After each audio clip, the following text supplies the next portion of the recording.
Hello my dear student, welcome to AR classes. Dear student, ସମସ୍ତେ କେମିତି ଅଛ? ମୁଁ ଆଶା କରୁଛି ସମସ୍ତେ ଭଲ ଥିବ, ପଢ଼ାପଢ଼ି ମଧ୍ୟ ଜୋରସୋରରେ ଆରମ୍ଭ କରିଥିବ। ପିଲାମାନେ, ଓଡ଼ିଶାରେ ଯେଉଁ ପିଲାମାନେ ଓଡ଼ିଶାରେ ହେଲା 10th ବୋର୍ଡ଼ରେ ପଢ଼ୁଛନ୍ତି ଏବଂ 2027 ମସିହାରେ ଆନୁଆଲ୍ ଏକ୍ଜାମ୍ ଦେବାକୁ ଯାଉଛନ୍ତି,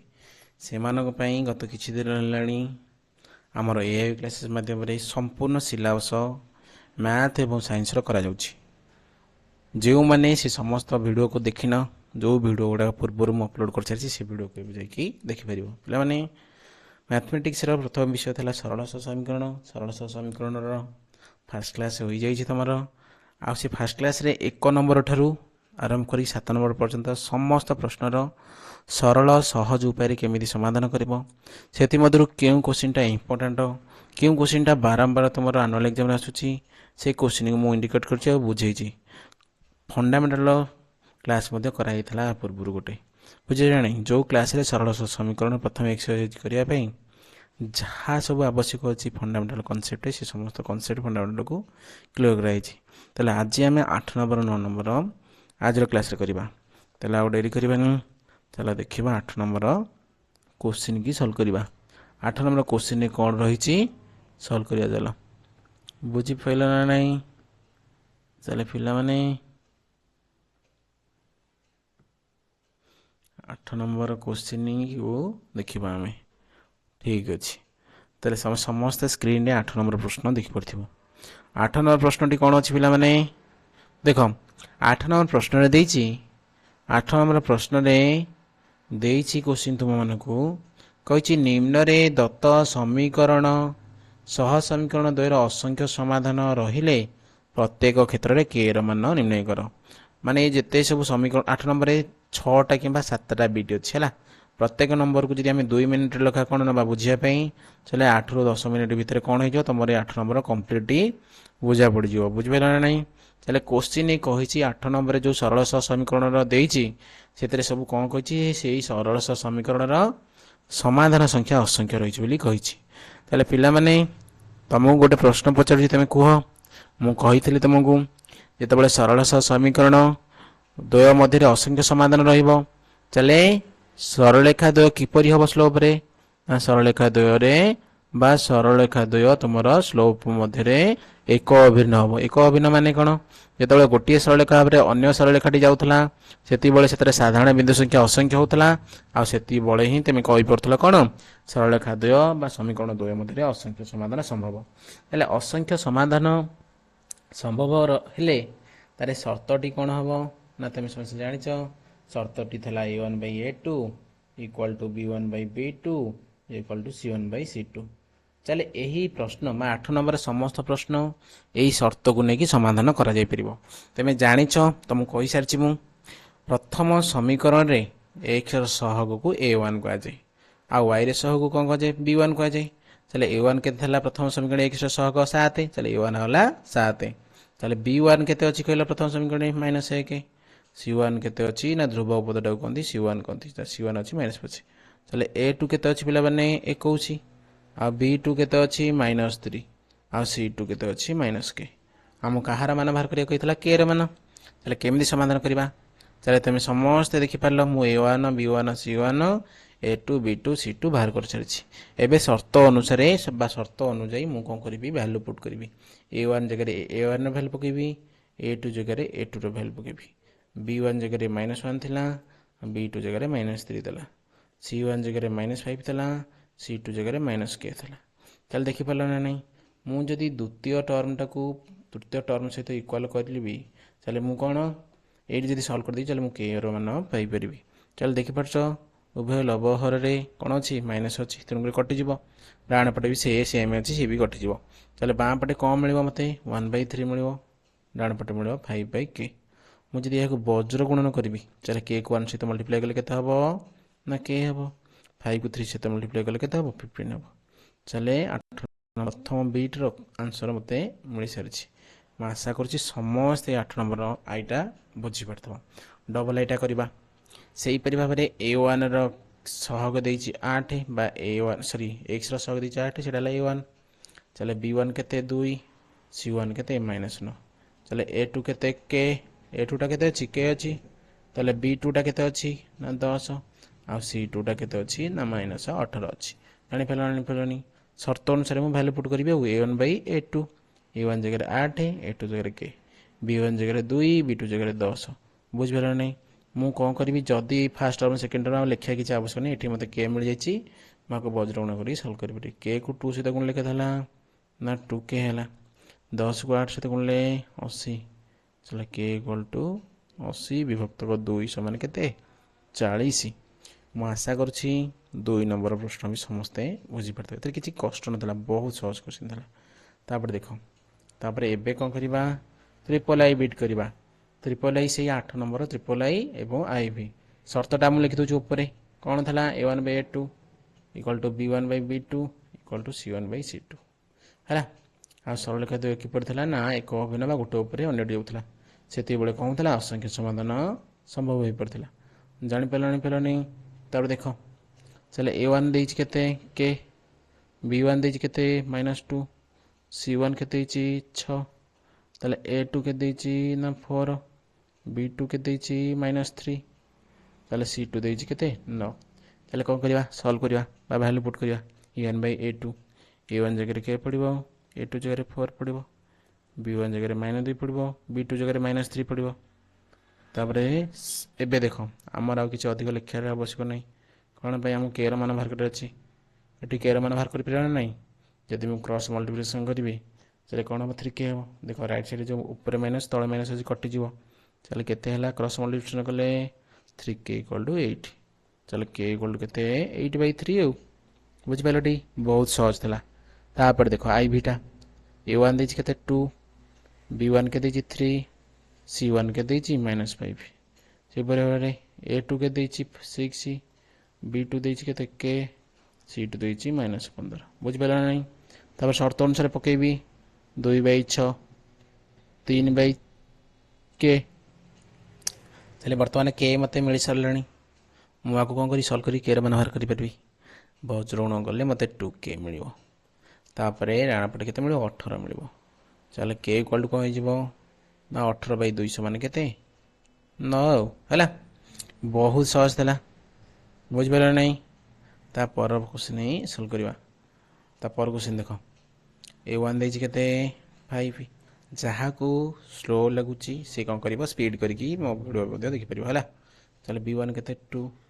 C1 केते हला -k A2 हला केते 10 B2 हला केते 4 C2 केते -3 देखो C टा हला कोन देखो ये जो 3 टा डाहाण पड़ थला मुझे लेफ्ट साइड गाणी कोन हबो -3 हबो ना नै सेति पे -3 लिखली चले शर्त अनुसार पकई दोछि 5/10 एटा B1 / B2 तले B1 देछि केते 2 B2 देछि केते 4 हैला तापर C1 / C2 -k / -3 चले तळे माइनस ऊपर माइनस कटि परिबो ना कटि परिबोनी कटि जीवो चला को सॉल्व करले कम मिलिबो कहलो चले k को 4 से मल्टीप्लाई करले केते होला 4k तले 3 को 2 से मिलले केते मल्टीप्लाई करले केते 6 चले k = केते 6/4 2 3 की 6 2 2 4 तले 3/2 हबो बुझि पाइलो ना बुझि पाइलो नै समस्त बुझि पाइलो ता पर प्रश्न करिया A2 के देछि के B2 के देछि -2 इसरे B1 के देछि -2 C1 देछि केते -6 A2 के देछि 4 B2 देछि 3 C2 देछि 9 शर्त अनुसार पकई देबी A1 / A2 A1 एटा हला बावळा पकई देछि चल k / केते हला 4 B1 जगह -2 B2 जगह केते 3 तले 8 हमु k देखा सरलणी तले कोन करि परिबा एठी हम वैल्यू बाहर करि परिबा तले k को 3 से मल्टीप्लाई करले कोन हबो ना 3k 4 को 2 से मल्टीप्लाई करले केते हबो -8 चल k = केते हबो -8/3 चल 8 नंबर आई भी आईटा मध्ये सरला तापर कोन करिबा 9 नंबर करिया पिला माने समस्त 9 नंबर प्रश्न देखि परछना नै 9 नंबर कोन कहि से k र मान पचाछि कोन पचाछि k र के मूल्य पाई निम्न रे दत्त सह समीकरण द्वय असंगत हेबे कोन हेबे असंगत हेबे असंगत पाई पिला कोनोसी असुविधा नै असंगत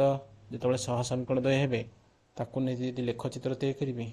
चले सरल रेखा द्वय कोन हेबे कहलो तेम जानिचो समांतर हेबे कोन हेबे समांतर हेबे असंगत जेतेबेले सरल रेखा बा समीकरण दुटा हबो यदि से समीकरण नै कि सरल रेखा अंकन करी स्लो मध्य रे से परस्पर कोन हेबे समांतर हेबे माने कोन हेबे काहू छेद करबेनी किंतु शर्तटी कोन थला कहला पिला माने शर्तटी थला कोन तमरो शर्तटी लिखिबो हला शर्तटी थला असंगत पई a1 by a2 equal to b1 by b2 not equal to c1 by c2 चले से शर्त अनुसार हम समस्त वैल्यू पुट करबा चले ए प्रश्न रे प्रथम समीकरण रे x रो सब को कोन a1 कोन दी चले a1 हला 8 b1 हला 5 c1 हला -9 चले a2 केते के b2 केते 10 चले c2 केते -15 शर्त अनुसार हम वैल्यू पुट करबा a1 by a2 चले एति हला ताले कौन करिया b1 by b2 चले 5 by केते 10 चले हम k र मान पचार थला ए दुईटा टर्म हम तो k मिल गलानी ताले एटी सॉल्व कर दवा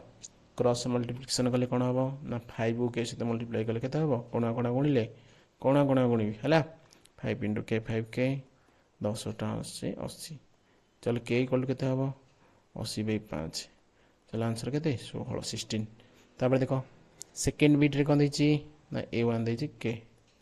b1 दैछि केते -5 c1 दैछि केते -2 ले a2 दैछि केते 6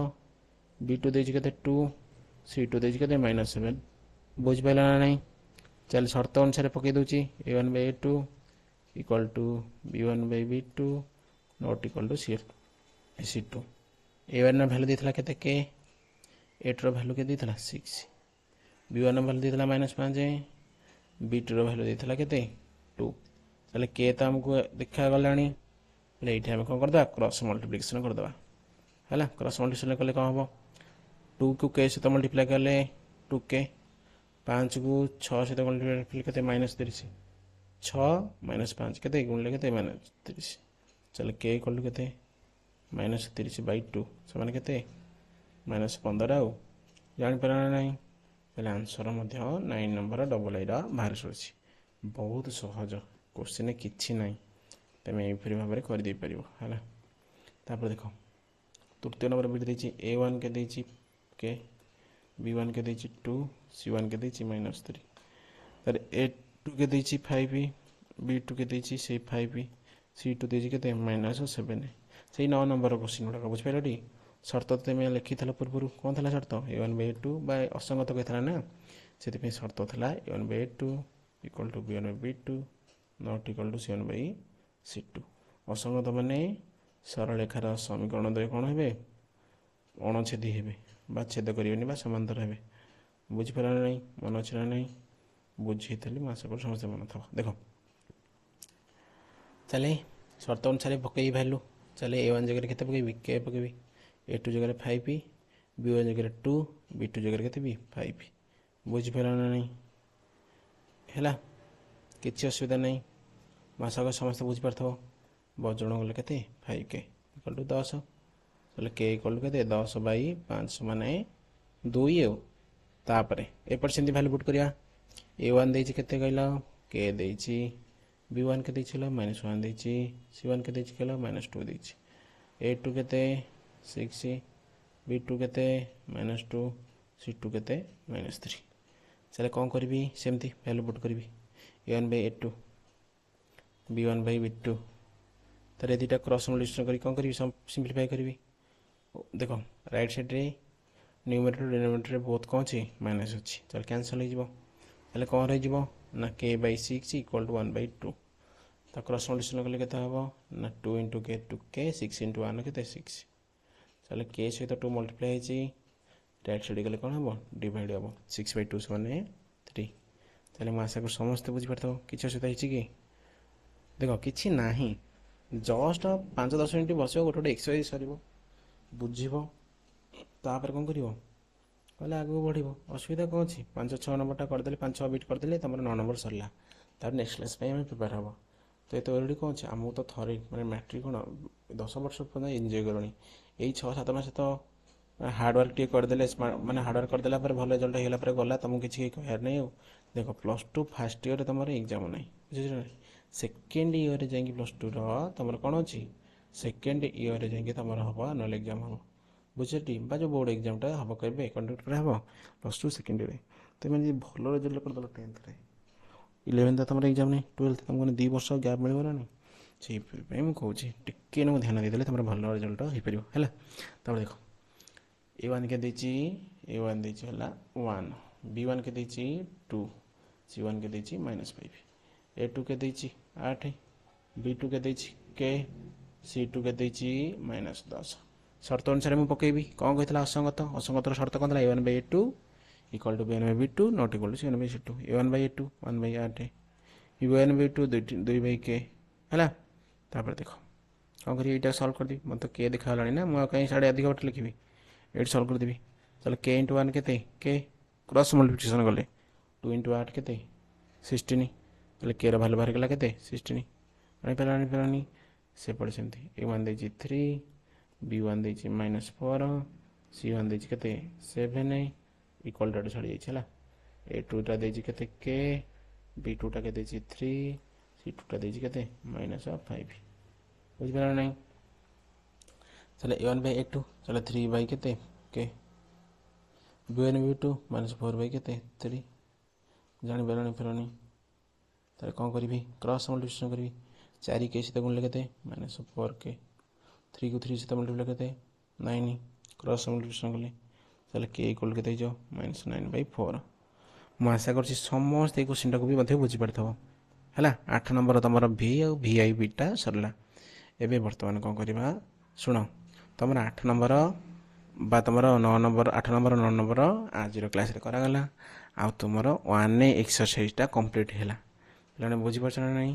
1A एक्सरसाइज जो था कार ना सरल सह समीकरण सरल सह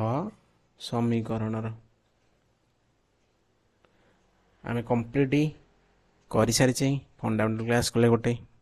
तापर फास्ट पार्ट कौन कले 1 नंबर 7 नंबर कले एवं 8 नंबर 9 नंबर संपूर्ण आम कौन करदे AIO क्लासेस माध्यम समस्त क्वेश्चन तुम बीट बाय बीट बुझागला आ जो मन को क्लास टी भल लगी निजर मतामत भी जनइब कमेंट बॉक्स रे एवं कौन कर तुम सांग मानक इस भिडियोटी शेयर करदे से भी जमी कौन निजे भी कौन करें कि फायदा पाइपर बुझे कि भी बुझीपारे है तापर देख कौन करवा आम नेक्स्ट क्लास रे कौन करवा ना आम पढ़ा जो सरल सह समीकरण द्वितीय एक्सरसाइज फंडामेंटल क्लियर करवा बुझे ना नहीं तापर कॉन्सेप्ट क्लियर करवा तापर कौन करवा तापर एग्जांपल सॉल्व करवा तापर एक्सरसाइज सॉल्व करवा बुझे ना नहीं तापर एक्सरसाइज सॉल्व करवा तापर जिते सरल सह समीकरण कंप्लीट चैप्टर सर तार 2014 ठारू 2014 ठारू आरंभ कर 2025 पर्यंत जहाँ सब आनुआल एग्जाम क्वेश्चन आसी मैथ क्वेश्चन है जहाँ सब आनुआल एग्जाम मैथ क्वेश्चन आसी सब तो कौन सल्व करा से ऑब्जेक्टिव पैटर्न हो कि सब्जेक्टिव पैटर्न हो टोटाल कंप्लीट तुम सिलेबस बुझे ना नहीं कंप्लीट सिलेबस तुम AI क्लासेस मध्य अपलोड कर बुझिपार ना नहीं AI क्लासेस मध्य अपलोड कर तेणुक समस्ते वीडियो को शेष पर्यटन देखिए धन्यवाद आगू को आम कौन करवा ना सेकेंड चैप्टर कौन कौन अच्छी मुझे कहीदे तुम आगे देख ये जो सरल सह समीकरण पढ़ल से सरल सह समीकरण समाधान करने किसी प्रणाली अच्छी जो 4टी प्रणाली रही 3टी प्रणाली रही 4टी प्रणाली रही 4टी प्रमुख प्रणालीर मेथड गुड़ा जाना से किपर आम सल्व कर प्रथम जो प्रणाली रे समाधान करवा सरल सह समीकरण थी अज्ञात राशि मान निर्णय करा से प्रणाली ना हूँ कौन ना प्रतिकल्पन कौन कहती प्रतिकल्पन आउ कौन अच्छी ना अपसरण द्वितीय प्रणाली ना अच्छी कौन अपसरण तार तृतीयटा अच्छी कौन वज्र गुणन अच्छी कौन अच्छी वज्र गुणन अच्छी तार चतुर्थ अच्छी कौन क्रामर नियम क्रामर नियम ये 4टी प्रणाली व्यवहार करके आम सरल सह समीकरण समाधान करवा आ से अज्ञात राशि मान को निर्णय करवा आउ जो 1B बा 1B रु जहाँ सब क्वेश्चन अच्छी से सब तुमको हाफियरली हो कि मानुअली हो से तुमको लंग टाइम क्वेश्चन ही देखा मिलवा तेणुक 1B बहुत इंपोर्टेंट वेरी वेरी इंपोर्टेंट तो समस्ते से क्लास को देख मु थे तुमको एमती पढ़ेबी जमीती कि तुम एग्जाम पर्यटन जमा भूल नहीं बहुत सारा सर्ट क्वेश्चन करी कौ क्वेश्चन से चैप्टर सब आनुअल एग्जाम पूर्व वर्ष पचराई मुझे जनइबी आज क्लास एति रोचे धन्यवाद नेक्स्ट क्लास देखा।